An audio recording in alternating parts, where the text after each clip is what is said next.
Chapter 28. Domestic Experiences. Like most other young matrons, Meg began her married life with the determination to be a model housekeeper. John should find home a paradise, he should always see a smiling face, should fare sumptuously every day, and never know the loss of a button. She brought so much love, energy, and cheerfulness to the work that she could not but succeed, in spite of some obstacles. Her paradise was not a tranquil one, for the little woman fussed, was over-anxious to please, and bustled about like a true Martha, cumbered with many cares. She was too tired, sometimes, even to smile. John grew dyspeptic after a course of dainty dishes and ungratefully demanded plain fare. As for buttons, she soon learned to wonder where they went, to shake her head over the carelessness of men, and to threaten to make him sew them on himself, and see if his work would stand impatient and clumsy fingers any better than hers. They were very happy, even after they discovered that they couldn't live on love alone. John did not find Meg's beauty diminished, though she beamed at him from behind the familiar coffee pot. Nor did Meg miss any of the romance from the daily parting, when her husband followed up his kiss with the tender inquiry, "Shall I send some veal or mutton for dinner, darling?" The little house ceased to be a glorified bower, but it became a home, and the young couple soon felt that it was a change for the better. At first they played keep house, and frolicked over it like children. Then John took steadily to business, feeling the cares of the head of a family upon his shoulders, and Meg laid by her cambric wrappers, put on a big apron, and fell to work, as before said, with more energy than discretion. While the cooking mania lasted, she went through Mrs. Cornelius's receipt book as if it were a mathematical exercise, working out the problems with patience and care. Sometimes her family were invited in to help eat up a too bounteous feast of successes, or Lottie would be privately dispatched with a batch of failures, which were to be concealed from all eyes in the convenient stomachs of the little Hummels. An evening with John over the account books usually produced a temporary lull in the culinary enthusiasm, and a frugal fit would ensue, during which the poor man was put through a course of bread pudding, hash, and warmed over coffee, which tried his soul, although he bore it with praiseworthy fortitude. Before the golden mean was found, however, Meg added to her domestic possessions what young couples seldom get on long without, a family jar. Fired with a housewifely wish to see her storeroom stocked with homemade preserves, she undertook to put up her own currant jelly. John was requested to order home a dozen or so of little pots and an extra quantity of sugar, for their own currants were ripe and were to be attended to at once. As John firmly believed that my wife was equal to anything, and took a natural pride in her skill, he resolved that she should be gratified, and their only crop of fruit laid by in a most pleasing form for winter use. Home came 4 dozen delightful little pots, half a barrel of sugar, and a small boy to pick the currants for her. With her pretty hair tucked into a little cap, arms bared to the elbow, and a checked apron which had a coquettish look in spite of the bib, the young housewife fell to work, feeling no doubts about her success, for hadn't she seen Hannah do it hundreds of times? The array of pots rather amazed her at first, but John was so fond of jelly, and the nice little jars would look so well on the top shelf, that Meg resolved to fill them all, and spent a long day picking, boiling, straining, and fussing over her jelly.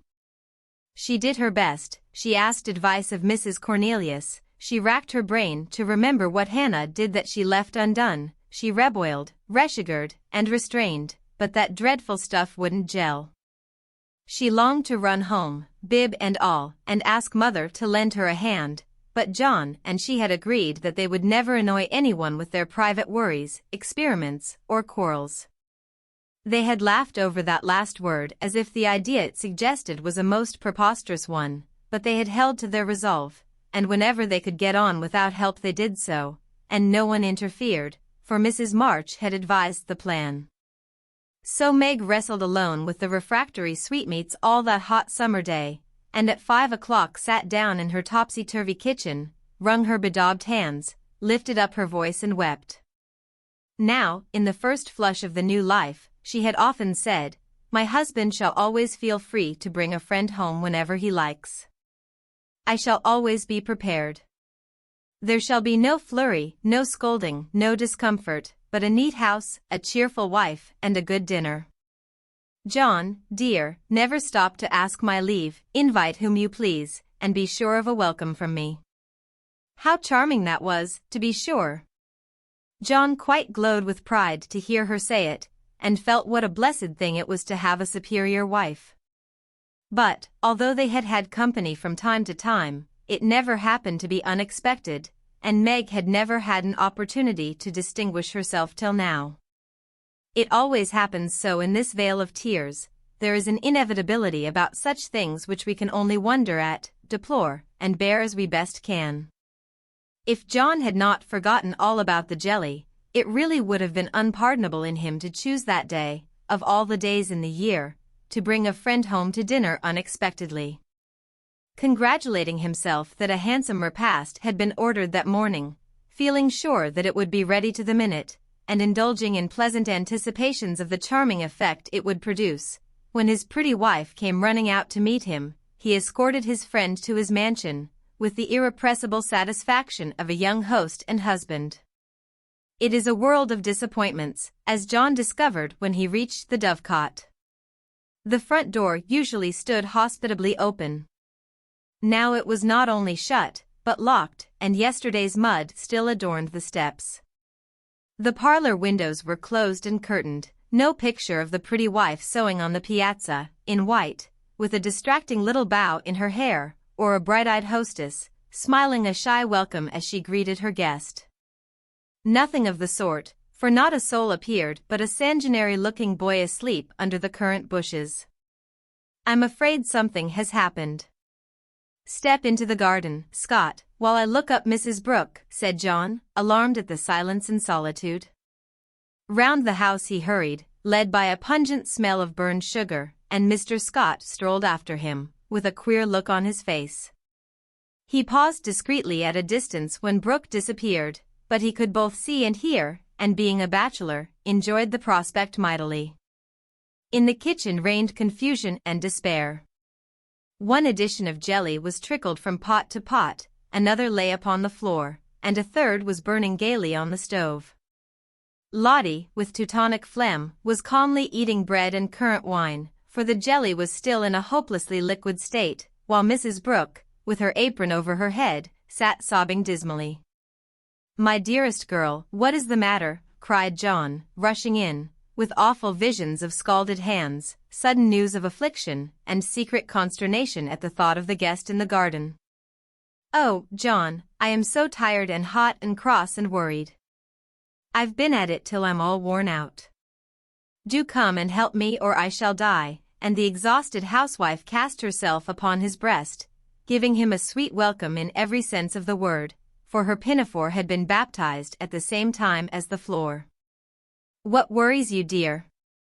Has anything dreadful happened?" asked the anxious John, tenderly kissing the crown of the little cap, which was all askew.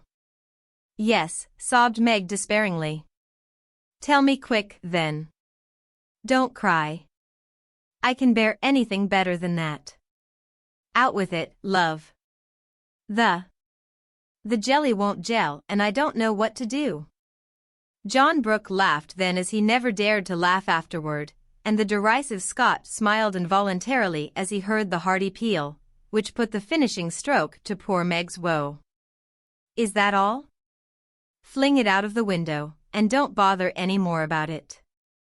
I'll buy you quarts if you want it, but for heaven's sake don't have hysterics, for I've brought Jack Scott home to dinner, and—" John got no further, for Meg cast him off, and clasped her hands with a tragic gesture as she fell into a chair, exclaiming in a tone of mingled indignation, reproach, and dismay. "A man to dinner, and everything in a mess. John Brooke, how could you do such a thing?" "Hush, he's in the garden. I forgot the confounded jelly, but it can't be helped now," said John, surveying the prospect with an anxious eye. "You ought to have sent word, or told me this morning, and you ought to have remembered how busy I was," continued Meg petulantly, for even turtle-doves will peck when ruffled. "I didn't know it this morning, and there was no time to send word, for I met him on the way out. I never thought of asking leave, when you have always told me to do as I liked. I never tried it before, and hang me if I ever do again, added John, with an aggrieved air. I should hope not. Take him away at once. I can't see him, and there isn't any dinner. Well, I like that. Where's the beef and vegetables I sent home, and the pudding you promised? Cried John, rushing to the larder. I hadn't time to cook anything. I meant to dine at Mother's. I'm sorry, but I was so busy, and Meg's tears began again. John was a mild man, but he was human, and after a long day's work to come home tired, hungry, and hopeful, to find a chaotic house, an empty table, and a cross wife was not exactly conducive to repose of mind or manner. He restrained himself, however, and the little squall would have blown over, but for one unlucky word. It's a scrape, I acknowledge, but if you will lend a hand, we'll pull through and have a good time yet. Don't cry, dear, but just exert yourself a bit and fix us up something to eat. We're both as hungry as hunters, so we shan't mind what it is. Give us the cold meat, and bread, and cheese. We won't ask for jelly. He meant it to be a good-natured joke, but that one word sealed his fate. Meg thought it was too cruel to hint about her sad failure, and the last atom of patience vanished as he spoke. You must get yourself out of the scrape as you can. I'm too used up to exert myself for anyone. It's like a man to propose a bone and vulgar bread and cheese for company. I won't have anything of the sort in my house. Take that Scot up to Mother's, and tell him I'm away, sick, dead, anything. I won't see him, and you two can laugh at me and my jelly as much as you like. You won't have anything else here, and having delivered her defiance all on one breath, Meg cast away her pinafore and precipitately left the field to bemoan herself in her own room. What those two creatures did in her absence, she never knew, but Mr. Scott was not taken up to Mother's, and when Meg descended, after they had strolled away together, she found traces of a promiscuous lunch which filled her with horror. Lottie reported that they had eaten a much and greatly laughed, and the master bid her throw away all the sweet stuff and hide the pots. Meg longed to go and tell Mother, but a sense of shame at her own shortcomings, of loyalty to John, who might be cruel, but nobody should know it, restrained her, and after a summary cleaning up, she dressed herself prettily, and sat down to wait for John to come and be forgiven. Unfortunately, John didn't come, not seeing the matter in that light. He had carried it off as a good joke with Scott, excused his little wife as well as he could, and played the host so hospitably that his friend enjoyed the impromptu dinner, and promised to come again, but John was angry, though he did not show it. He felt that Meg had deserted him in his hour of need. It wasn't fair to tell a man to bring folks home any time, with perfect freedom, and when he took you at your word, to flame up and blame him, and leave him in the lurch, to be laughed at or pitied. No, by George, it wasn't. And Meg must know it. He had fumed inwardly during the feast, but when the flurry was over and he strolled home after seeing Scott off, a milder mood came over him. Poor little thing! It was hard upon her when she tried so heartily to please me. She was wrong, of course, but then she was young. I must be patient and teach her. He hoped she had not gone home. He hated gossip and interference. For a minute he was ruffled again at the mere thought of it, and then the fear that Meg would cry herself sick softened his heart, and sent him on at a quicker pace, resolving to be calm and kind, but firm, quite firm, and show her where she had failed in her duty to her spouse. Meg likewise resolved to be calm and kind, but firm, and show him his duty. She longed to run to meet him, and beg pardon, and be kissed and comforted, as she was sure of being, but, of course, she did nothing of the sort, and when she saw John coming, began to hum quite naturally, as she rocked and sewed, like a lady of leisure in her best parlor. John was a little disappointed not to find a tender Niobe, but feeling that his dignity demanded the first apology, he made none, only came leisurely in and laid himself upon the sofa with the singularly relevant remark, "We are going to have a new moon, my dear." "I've no objection," was Meg's equally soothing remark. A few other topics of general interest were introduced by Mr. Brooke and wet-blanketed by Mrs. Brooke, and conversation languished. John went to one window, unfolded his paper, and wrapped himself in it, figuratively speaking. Meg went to the other window, and sewed as if new rosettes for slippers were among the necessaries of life. Neither spoke. Both looked quite calm and firm, and both felt desperately uncomfortable. "Oh, dear," thought Meg, "married life is very trying, and does need infinite patience as well as love, as mother says." The word mother suggested other maternal counsels given long ago, and received with unbelieving protests. John is a good man, but he has his faults, and you must learn to see and bear with them, remembering your own. He is very decided, but never will be obstinate, if you reason kindly, not oppose impatiently. He is very accurate, and particular about the truth, a good trait, though you call him fussy. Never deceive him by look or word, Meg, and he will give you the confidence you deserve, the support you need. He has a temper, not like ours, one flash and then all over, but the white, still anger that is seldom stirred, but once kindled is hard to quench. Be careful, be very careful, not to wake his anger against yourself, for peace and happiness depend on keeping his respect. Watch yourself, be the first to ask pardon if you both err, and guard against the little piques, misunderstandings, and hasty words that often pave the way for bitter sorrow and regret.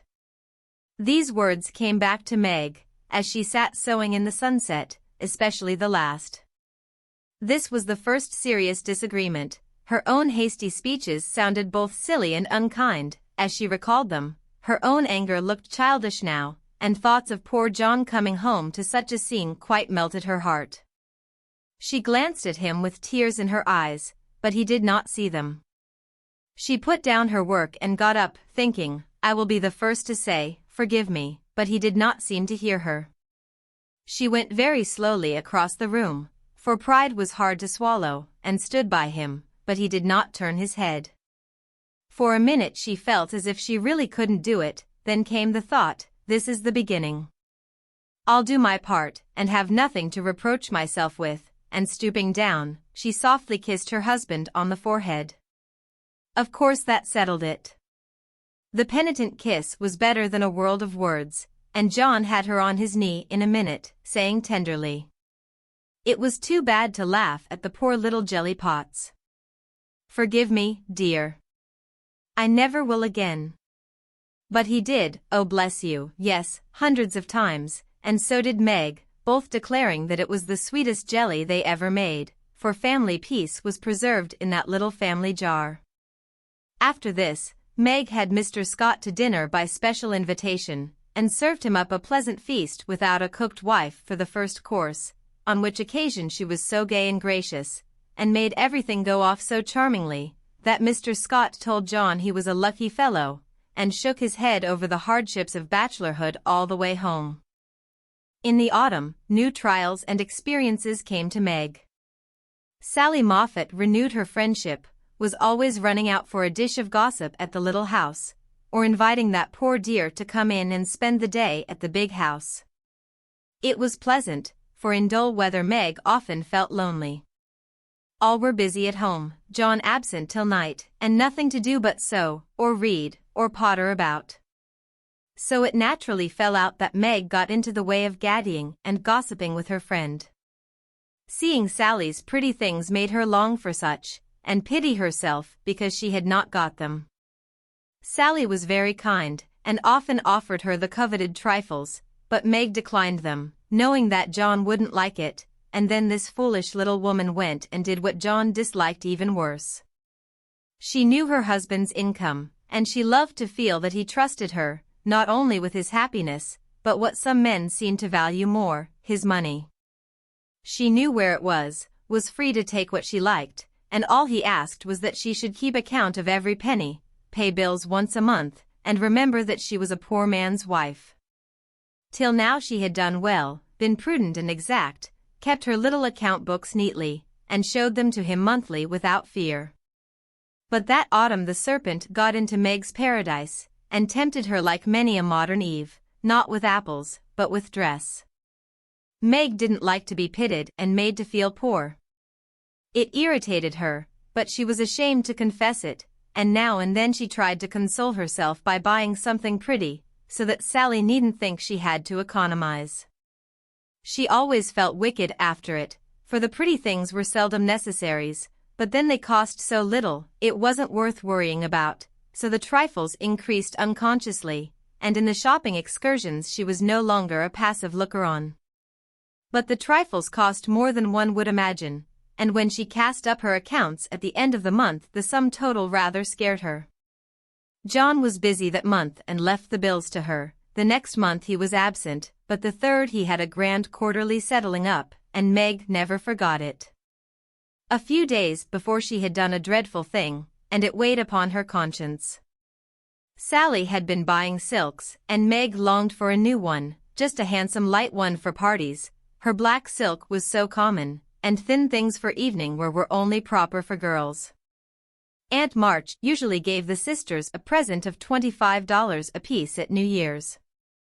That was only a month to wait, and here was a lovely violet silk going at a bargain, and she had the money, if she only dared to take it. John always said what was his was hers, but would he think it right to spend not only the prospective 25, but another 25 out of the household fund? That was the question.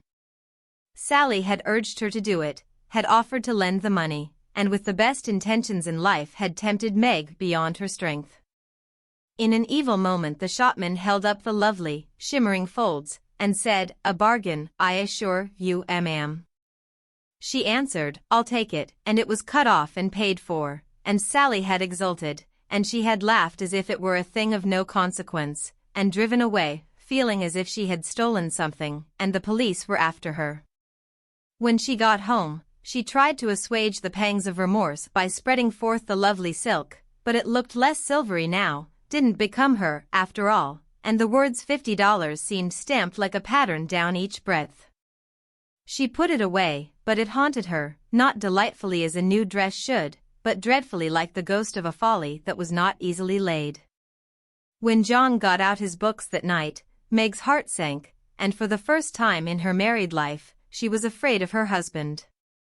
The kind, brown eyes looked as if they could be stern, and though he was unusually merry, she fancied he had found her out, but didn't mean to let her know it.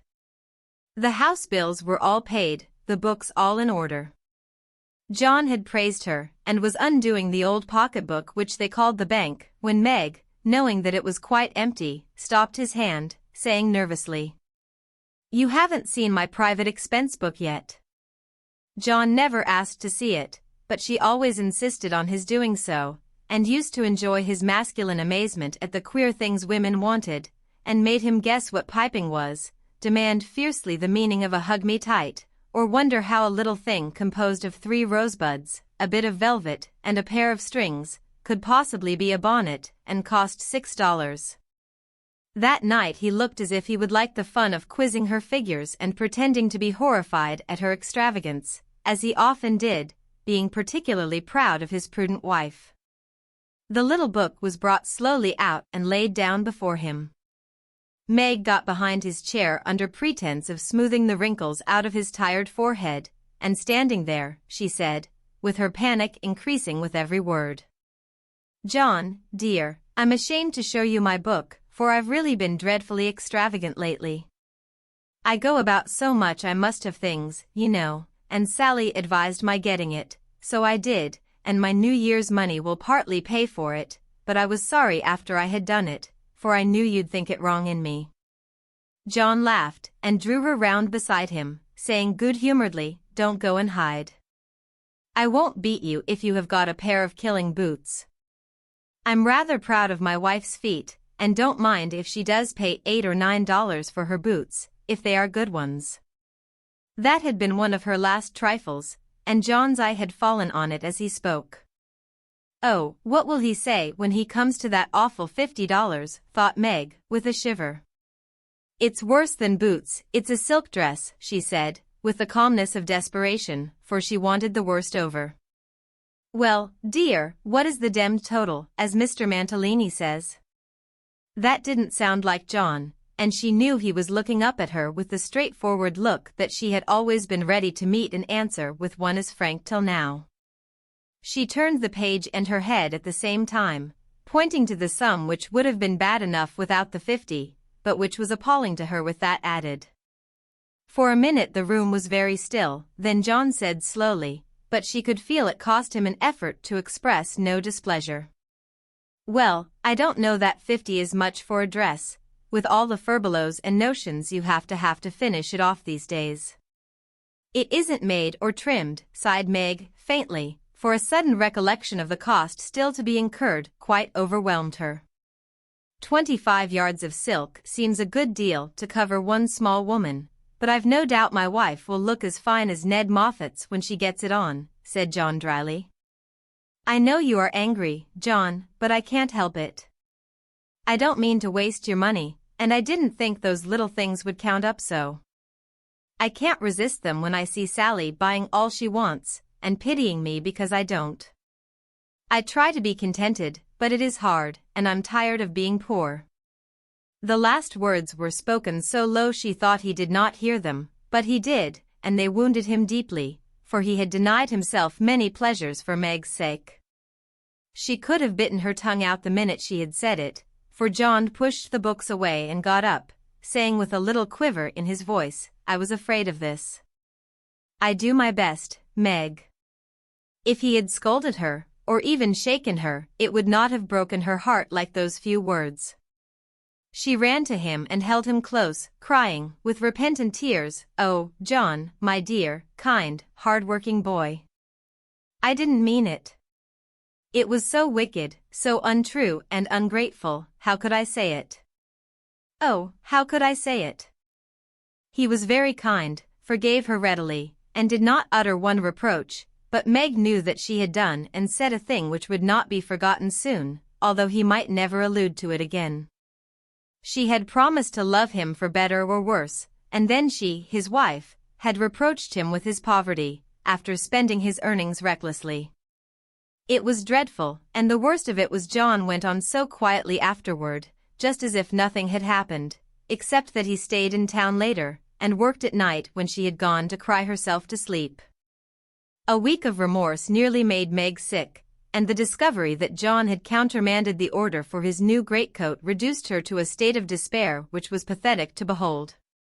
He had simply said, in answer to her surprised inquiries as to the change, I can't afford it, my dear.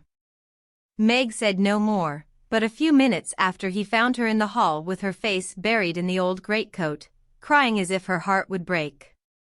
They had a long talk that night, and Meg learned to love her husband better for his poverty, because it seemed to have made a man of him, given him the strength and courage to fight his own way, and taught him a tender patience with which to bear and comfort the natural longings and failures of those he loved.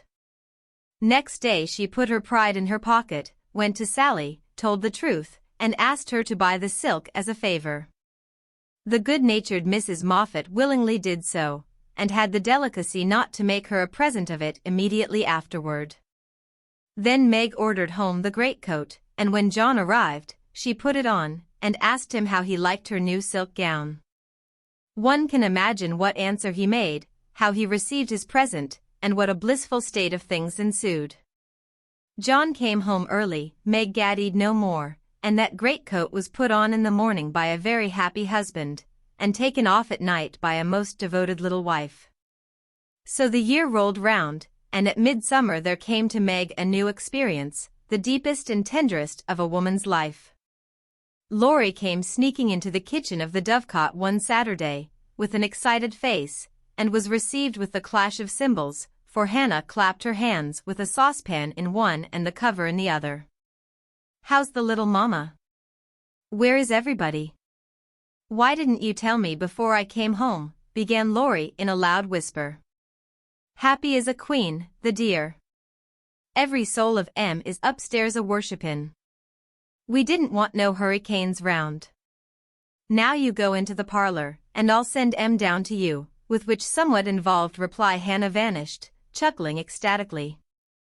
Presently Joe appeared, proudly bearing a flannel bundle laid forth upon a large pillow. Jo's face was very sober, but her eyes twinkled, and there was an odd sound in her voice of repressed emotion of some sort. "Shut your eyes and hold out your arms," she said invitingly. Laurie backed precipitately into a corner, and put his hands behind him with an imploring gesture. "No, thank you. I'd rather not. I shall drop it or smash it, as sure as fate." "Then you shan't see your nevy," said Jo decidedly, turning as if to go. I will. Only you must be responsible for damages," and obeying orders, Laurie heroically shut his eyes while something was put into his arms.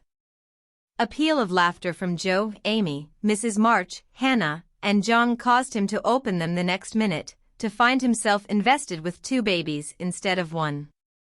No wonder they laughed, for the expression of his face was droll enough to convulse a Quaker, as he stood and stared wildly from the unconscious innocents to the hilarious spectators with such dismay that Jo sat down on the floor and screamed. "Twins, by Jupiter," was all he said for a minute, then turning to the women with an appealing look that was comically piteous, he added, "Take 'em quick, somebody. I'm going to laugh, and I shall drop 'em." Jo rescued his babies, and marched up and down, with one on each arm, as if already initiated into the mysteries of baby tending, while Laurie laughed till the tears ran down his cheeks. "It's the best joke of the season, isn't it?" "I wouldn't have told you, for I set my heart on surprising you, and I flatter myself I've done it," said Jo, when she got her breath. "I never was more staggered in my life. Isn't it fun? Are they boys? What are you going to name them? Let's have another look." "Hold me up, Jo, for upon my life it's one too many for me," returned Laurie, regarding the infants with the air of a big, benevolent Newfoundland looking at a pair of infantile kittens. "Boy and girl. Aren't they beauties?" said the proud papa, beaming upon the little red squirmers as if they were unfledged angels. "Most remarkable children I ever saw." "Which is which?" and Laurie bent like a well sweep to examine the prodigies. Amy put a blue ribbon on the boy and a pink on the girl, French fashion, so you can always tell. "Besides, one has blue eyes and one brown." "Kiss them, Uncle Teddy," said wicked Jo. "I'm afraid they mightn't like it," began Laurie, with unusual timidity in such matters. "Of course they will, they are used to it now." "Do it this minute, sir," commanded Jo, fearing he might propose a proxy. Laurie screwed up his face and obeyed with a gingerly peck at each little cheek that produced another laugh, and made the babies squeal. "There, I knew they didn't like it. That's the boy, see him kick, he hits out with his fists like a good one. Now then, young Brooke, pitch into a man of your own size, will you?" cried Laurie, delighted with a poke in the face from a tiny fist, flapping aimlessly about. "He's to be named John Lawrence, and the girl Margaret, after mother and grandmother. We shall call her Daisy, so as not to have 2 Megs, and I suppose the Manny will be Jack, unless we find a better name," said Amy, with ant-like interest. "Name him Demi-John, and call him Demi for short," said Laurie. "Daisy and Demi, just the thing."